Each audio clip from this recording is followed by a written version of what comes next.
आपका स्वागत है। मैं रेशमा 8 PM न्यूज में हम देखेंगे दुर्ग जिले समेत देश विदेश की कुछ प्रमुख खबरें। आइए शुरू करते हैं पहले दुर्ग जिले की खबरों से।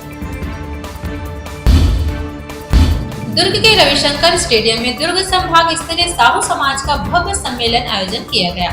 इस दौरान स्वर्गीय ताराचंद साहू की स्मृति में सम्मान समारोह का आयोजन किया गया, जिसमें 36 समाजों से जुड़े उत्कृष्ट कार्य करने वाले 36 लोगों को सम्मानित किया गया। सम्मेलन में दुर्ग संभाग के 5 जिलों से बड़ी संख्या में साहू समाज के लोग शामिल हुए। कार्यक्रम में उप मुख्यमंत्री अरुण साव, दुर्ग सांसद विजय बघेल सहित कई मंत्री, विधायक और जनप्रतिनिधि मंच पर मौजूद रहे।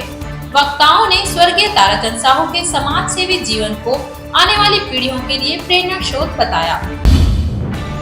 छत्तीसगढ़ के कथित धान घोटाले के विरोध में कांग्रेस ने भिलाई में अनोखा प्रदर्शन किया। जिला कांग्रेस अध्यक्ष मुकेश चंद्राकर और ब्लॉक कांग्रेस कमेटी के तत्वाधान में चूहा सम्मान रैली निकाली गई। करीब 2 किलोमीटर लंबी यह रैली राजेंद्र प्रसाद चौक से सुपेला घड़ी चौक तक निकाली गई, जिसमें सैकड़ों कांग्रेस कार्यकर्ता शामिल हुए। रैली के दौरान व्यंग्यात्मक रूप से सबसे ज्यादा धान खाने वाले चूहों के नाम घोषित कर उन्हें प्रतीकात्मक सम्मान दिया गया। कांग्रेस ने आरोप लगाया कि करोड़ों रुपये के धान नुकसान की जिम्मेदारी चूहों पर डालकर असली दोषियों को बचाया जा रहा है। रैली के समापन पर छावनी SDM को ज्ञापन सौंपकर निष्पक्ष जांच और सख्त कार्रवाई की मांग की गई। माघ पूर्णिमा के दिन उत्तर प्रदेश में साधु संतों के साथ कथित अमानवीय व्यवहार का मामला सामने आया है। आरोप है कि इस दौरान जगत गुरु शंकराचार्य का भी अपमान किया गया। इस घटना से आक्रोशित सनातन समाज और धार्मिक संगठनों ने भिलाई के घड़ी चौक पर विरोध प्रदर्शन किया। जय हनुमान वाहिनी के कार्यकर्ताओं ने यूपी प्रशासन का पुतला दहन कर जमकर विरोध प्रदर्शन किया। प्रदर्शनकारियों ने यूपी प्रशासन से सार्वजनिक माफी और सभी मांगे तुरंत पूरी करने की मांग की है। भिलाई में छत्तीसगढ़ डॉग लवर्स एसोसिएशन द्वारा भव्य डॉग शो का आयोजन किया गया। इस डॉग शो में छत्तीसगढ़ सहित अन्य राज्यों से करीब 150 से अधिक डॉग्स पहुंचे, जो आकर्षण का केंद्र रहे। विभिन्न नस्लों के डॉग्स के बीच प्रतियोगिताएं आयोजित की गई, जिनमें विजेता डॉग्स को पुरस्कार देकर सम्मानित किया गया। इस आयोजन में फॉक्स टेरियर, डोगरो अर्जेंटिनो, कैन कोर्सो और पुडल्स जैसी नई व दुर्लभ नस्लों से लोगों का मन मोह लिया। साथ ही देसी और भारतीय नस्ल के डॉग्स को भी मंच दिया गया। कार्यक्रम के दौरान प्रशिक्षित डॉग्स द्वारा अनुशासन, आज्ञाकारिता और सुरक्षा से जुड़े करतब प्रस्तुत किए गए, जो दर्शकों के लिए खास आकर्षण रहे। दुर्ग जिला न्यायालय में न्यायिक अधिकारियों एवं कर्मचारियों के लिए जिला स्तरीय स्पोर्ट्स मीट का सफल आयोजन किया गया।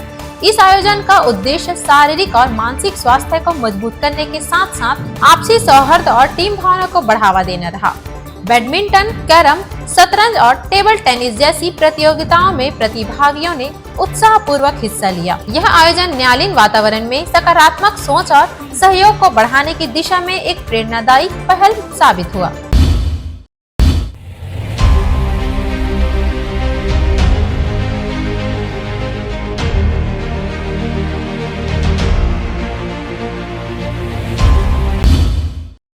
अब नजर डालते हैं प्रदेश की खबरों पर। लोक भवन स्थित छत्तीसगढ़ मंडप में आज राज्य सूचना आयोग के नवनियुक्त अधिकारियों का शपथ ग्रहण समारोह आयोजित किया गया। राज्यपाल रमेन डेका ने मुख्य सूचना आयुक्त अमिताभ जैन सहित सूचना आयुक्त उमेश कुमार अग्रवाल और डॉक्टर सिरिप चंद्र मिश्रा को पद की शपथ दिलाई। समारोह में मंत्रिमंडल के सदस्य, विधायक, वरिष्ठ प्रशासनिक अधिकारी और आयोग के पूर्व आयुक्त उपस्थित रहे। नवनियुक्त मुख्य सूचना आयुक्त अमिताभ जैन सेवानिवृत्त IAS और पूर्व मुख्य सचिव रह चुके हैं। छत्तीसगढ़ के महासमुंद जिले में हुई 2 बड़ी चोरी और डकैती के मामलों में पुलिस ने बड़ी कार्रवाई करते हुए अंतर्राज्यीय गिरोह का पर्दाफाश किया। पुलिस ने 5 आरोपियों को गिरफ्तार किया और करीब 93 लाख रुपए से अधिक का सोना चांदी, वाहन और अन्य सामान बरामद किया। जांच में सामने आया कि मास्टरमाइंड कान्हा उर्फ हेमंत अग्रवाल अपने ही रिश्तेदार के घर चोरी और डकैती की वारदातों को अंजाम देता था। पुलिस फरार आरोपियों और चोरी का माल खरीदने वाले ज्वेलर्स की तलाश में जुटी हुई है। सर्वोच्च न्यायालय के निर्देश के अनुपालन में परिवहन विभाग राजनांदगांव द्वारा 1 जनवरी से 31 जनवरी 2026 तक यातायात एवं परिवहन सड़क सुरक्षा माह मनाया जा रहा है। इसी क्रम में अतिरिक्त क्षेत्रीय परिवहन अधिकारी के नेतृत्व में 104 स्कूली बसों की मानक सुरक्षा जांच की गई। जांच के दौरान दस्तावेजों की कमी और सुरक्षा मानकों में लापरवाही पाए जाने पर ई चालान की कार्रवाई की गई। साथ ही बच्चों की सुरक्षा को ध्यान में रखते हुए चालकों और परिचालकों का स्वास्थ्य एवं नेत्र प्रशिक्षण भी कराया गया। महासमुंद जिले में अवैध धान कारोबार पर प्रशासन ने बड़ा प्रहार किया। जिले की अलग अलग तहसीलों पिथौरा, बसना, सरायपाली सहित कई विकास खंडों में मंडी अधिनियम के तहत सघन कार्रवाई करते हुए सैकड़ों बोरी धान जब्त की गई। ओडिशा से आ रहे वाहनों को भी रोककर जांच की गई, जहां बड़ी मात्रा में अवैध धान पकड़ा गया। प्रशासन की इस कार्रवाई से अवैध धान परिवहन करने वाले में हड़कंप मच गया। प्रशासन ने साफ किया है कि अवैध धान कारोबार पर आगे भी कड़ी कार्रवाई जारी रहेगी। जांजगीर चांपा पुलिस को बड़ी सफलता मिली है। अकलतरा थाना क्षेत्र में पुलिस ने ऐसे आरोपियों को गिरफ्तार किया है जिसने खुद को रियल एस्टेट और शेयर मार्केट कारोबारी बताकर लोगों से करोड़ों रुपए की ठगी की। आरोपी हर महीने 15% ब्याज का लालच देता था और भरोसे के लिए चेक व इकरारनामा भी देता था। जांच में सामने आया है कि आरोपी ने कोरबा, जांजगीर चांपा और बिलासपुर जिले में करीब 30 करोड़ रुपए की ठगी की है। पुलिस ने आरोपी के कब्जे से 2 कार और बाइक सहित लगभग 20 लाख की संपत्ति जब्त की। मामले में अन्य आरोपी की तलाश जारी है।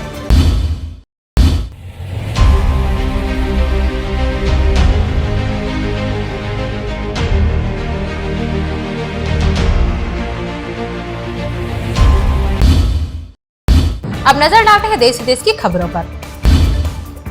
प्रधानमंत्री नरेंद्र मोदी ने आज पाल्मा एयरपोर्ट पर यूएई के राष्ट्रपति शेख मोहम्मद बिन जायद अल नहयान का गर्मजोशी से स्वागत किया। राष्ट्रपति बनने के बाद शेख मोहम्मद का यह तीसरा भारत दौरा है, जो भारत यूएई रिश्तों में एक नया अध्याय जोड़ने वाला माना जा रहा है। इस दौरे के दौरान व्यापार, निवेश, ऊर्जा सुरक्षा और वैश्विक मुद्दों पर उच्च स्तरीय बातचीत होगी, जिससे दोनों देशों की रणनीतिक साझेदारी और मजबूत होगी। यह दौरा भारत यूएई संबंधों को और मजबूत करने की दिशा में एक महत्वपूर्ण कदम माना जा रहा है।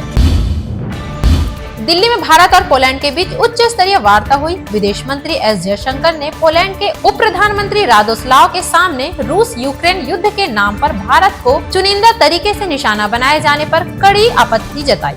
जयशंकर ने कहा कि भारत पर टैरिफ और दबाव की नीति अपनाई जा रही है, जो अनुचित है।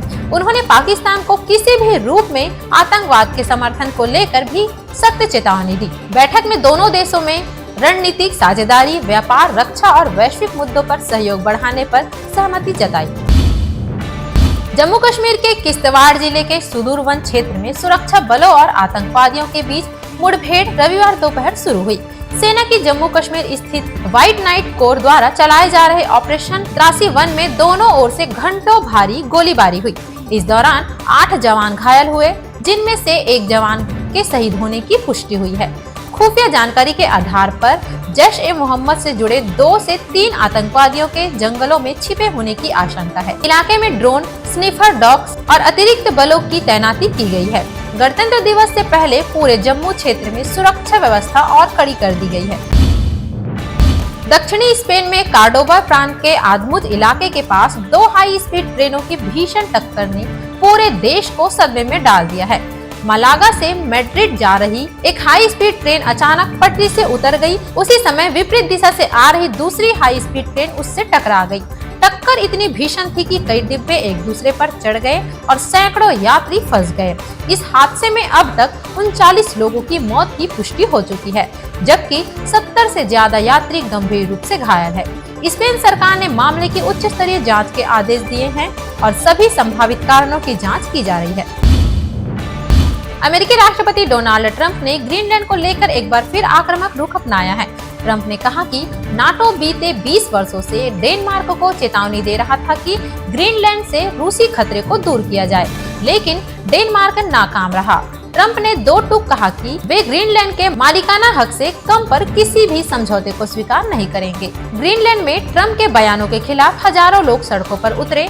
प्रदर्शनकारियों ने राष्ट्रीय झंडे लहराए और नारे लगाए, ग्रीनलैंड बिक्री के लिए नहीं है।